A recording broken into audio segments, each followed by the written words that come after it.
প্রিয় ইমানদার ভাই বোন সকল, আমরার মাঝে এরকম বহুত মানুষ আছে হয়তো যে জীবনেও একবার হজ করার পায়াম কি না জানি না, আল্লাহ মাহবুদে জানে।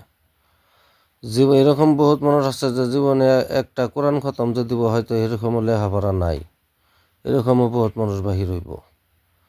তো আজকে একটা ওজিফার কিতাবের মধ্যে পাইলাম ছোট্ট দুইটা আয়াতের কথা।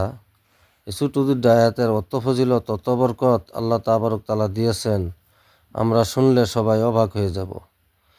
আমি আজকে আপনাদেরকে এই দুইটা আয়াতের কথা বলতেছি।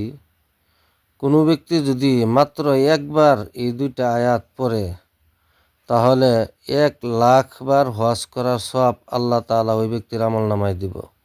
সুবহান আল্লাহ। ভাই তাই নাই, শুধু কোনো ব্যক্তি যদি এই দুইটা আয়াত মাত্র একবার পাঠ করে তাহলে ওই ব্যক্তির আমলনামায় আল্লাহ তাবারক তাআলা 1,000 বার কোরআন খতম করার সওয়াব আল্লাহ তাআলা দিবেন। সুবহান আল্লাহ। ভাই আমরা আয়াত দুটার একটু পড়ি, একটু শুনি। বিসমিল্লাহির রহমানির রহিম। ফালিল্লাহিল হামদু রাব্বিস সামাওয়াতি ওয়া রাব্বিল আরদি রাব্বিল আলামিন ওয়া লাহুল কিবরিয়াউ ফিস সামাওয়াতি ওয়াল আরদি ওয়া হুয়াল আজিজুল হাকীম। আয়াত দুইটা আবারও পড়তেছি।